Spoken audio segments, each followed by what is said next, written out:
छात्रों, आज हम मध्यकाल के चर्चित संत कबीर की पदावली में से महत्वपूर्ण पद की चर्चा करेंगे। उनके पदों में ज्ञान, भक्ति, आध्यात्म तथा समाज सुधार जैसे विभिन्न स्वरों को अपनाया गया है। तो उनका यह पद अध्यात्म से संबंधित है, अलौकिक ज्ञान से संबंधित है, जो ज्ञान की प्राप्ति से संबंधित है। इसमें रूपक का बहुत ही सुंदर उपयोग संत कबीर ने किया है। तो सबसे पहले इसमें कठिन शब्दों को हम जानेंगे, तत्पश्चात उसकी व्याख्या करेंगे।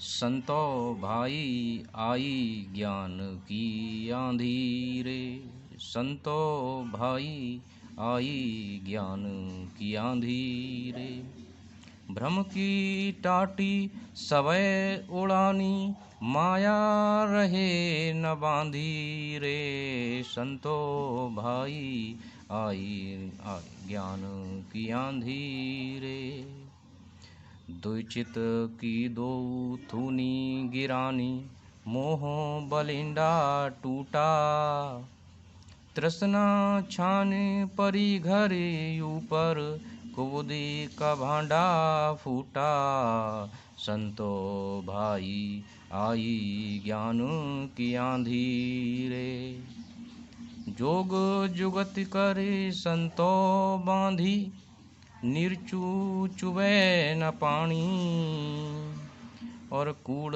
कपट काया का निकस्या, हरि की गति जब जानी, संतो भाई आई ज्ञान की आंधी रे, आंधी पीछे जो जल बूढ़ा, प्रेम हरिरस भीना, और कहें कबीर भानु के प्रगटे, उदित भया तम छीना। ये बहुत ही महत्वपूर्ण पद है संत कबीर का। तो इस पर पहले थोड़ा सा अर्थ जान लें कठिन शब्दों के, उसके बाद हम संदर्भ, व्याख्या और विशेष की चर्चा करेंगे। तो संतों को प्रवचन करते हुए या उपदेश देते हुए बताते हैं कि ज्ञान की आंधी, यहाँ पर ज्ञान की आंधी, इस प्रकार आंधी बहुत तेज गति से चलती है, लेकिन यहाँ पर जो आंधी है वो किस प्रकार की आंधी है? ज्ञान की आंधी है। सामान्यतया आंधी जब आती है तो बहुत विनाश करती है, लेकिन यह जो आंधी है वो ज्ञान से संबंधित है, अर्थात जो अज्ञानता उसको दूर करने वाली आंधी है। और भ्रम कहते हैं दुविधा के लिए, और टाटी, टाटी कहते हैं हम टटिया के लिए। टटिया क्या होती है और टाटी क्या होती है? यह झोपड़ियों के चारों तरफ, झोपड़ी के चारों तरफ जो लगाई जाती है उसके लिए हम टाटी कहते हैं, और ये लकड़ी की बनाई जाती है।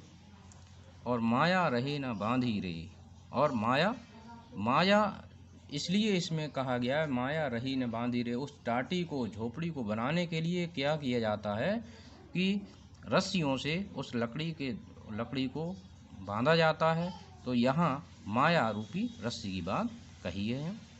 दो चिते की दो थूनी गिरानी, थूनी कहते हैं थुनिया के लिए, वो लकड़ी की होती है, और दो चिते कहते हैं दुविधा के लिए।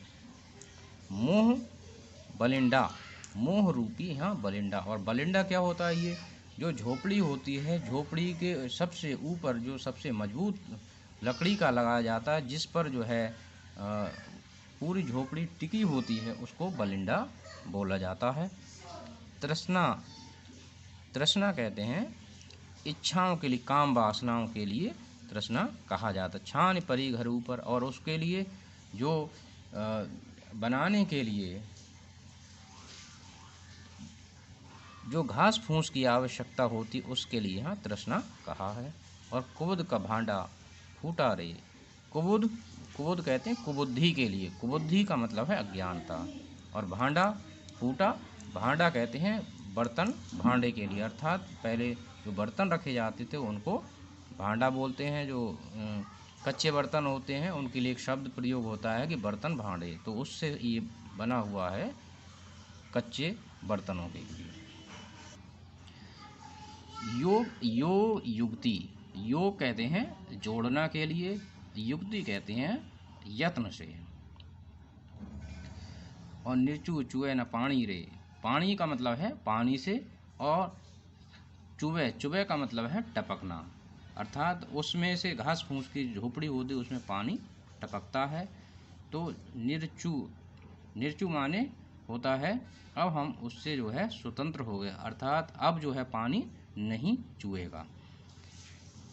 कूड़ कपट, कूड़ कपट का मतलब है कूड़ा कचरा। और काया का, काया कहते हैं शरीर के लिए। तो यहाँ पर जो झोपड़ी है वो काया रूपी झोपड़ी की बात कही गई है। हरि की गति जब जानी रे, अर्थात जब हमने हरि का ज्ञान प्राप्त किया, अर्थात परमात्मा की बात हो रही है, तो उसका जब ज्ञान हमें प्राप्त हो गया तो अब झोपड़ी जो है हमारी सुरक्षित है। और सुरक्षित क्या है कि हमने उस झोपड़ी से जो कूड़ा कचरा है, उस कूड़ा कचरा को, विषय वासनाओं को निकाल दिया है। आंधी पीछे जो जल बूढ़ा, प्रेम हरिरस भीना। जल बूढ़ा, बूढ़ा माने यहाँ पर बरसने के है, जल से सराबोर होने के है।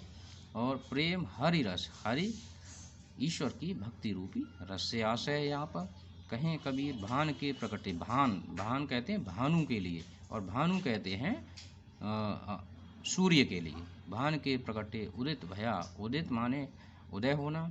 और तम शीना, तम कहते हैं अंधकार के लिए, और शीना कहते हैं क्षीण हो जाना। तो छात्रों अब हम इसका सबसे पहले संदर्भ देखेंगे, फिर इसकी हम व्याख्या और फिर इसका विशेष देखेंगे।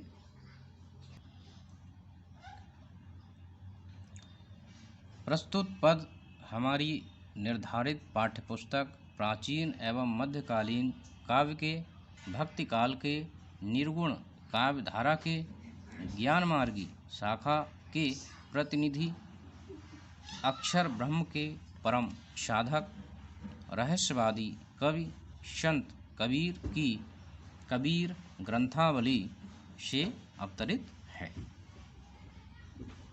इसके बाद हम इसका प्रसंग देखें। प्रस्तुत पद आध्यात्मिक ज्ञान से परिपूर्ण है।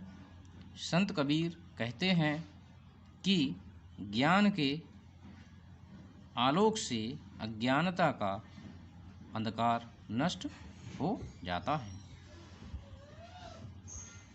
ज्ञान प्राप्ति के पश्चात साधक अपने साध्य का सानिध्य प्राप्त कर मोक्ष प्राप्त करता है।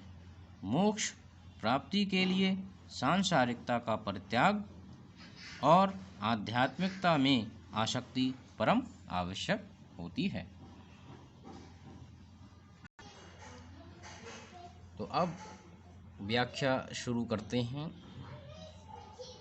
संत कबीर कहते हैं कि ज्ञान रूपी आंधी आती है, तब भ्रम के सभी पर्दे या टाटी उड़ जाते हैं और मानव माया के प्रभाव से मुक्त हो जाता है।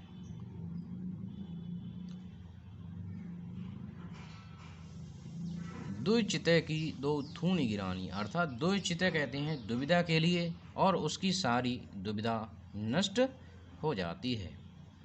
मोह बलिंडा टूटा, और मोह रूपी जो आधार है झोपड़ी का वह भी टूट जाता है। झोपड़ी पर जो तृष्णा रूपी घास फूस छाई थी वह भी नष्ट हो जाती है, और कुबुद्धि का भांडा फूटा रे, और कुबुद्धि कहते हैं अज्ञानता रूपी जो वर्तन है वे नष्ट हो जाते हैं।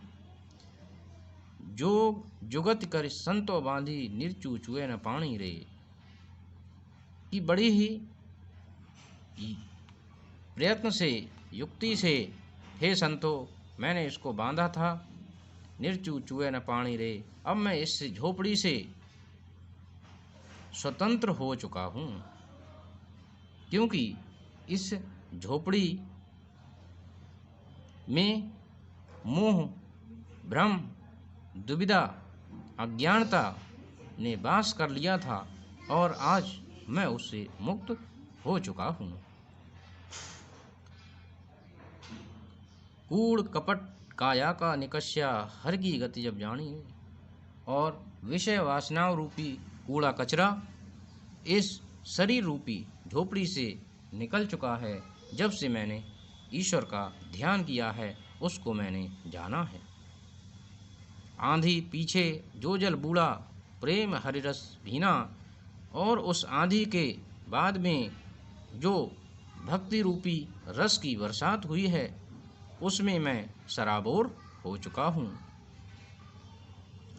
कहें कबीर भान के प्रगटे उदित भया तम सीना, संत कबीर कहते हैं कि भान के प्रगटे, भान कहते हैं सूर्य के लिए, सूर्य के प्रकट होने पर उदित भया तम सीना, अर्थात उसके उदित होने पर जो अज्ञानता है या अंधकार है वह नष्ट हो गया है।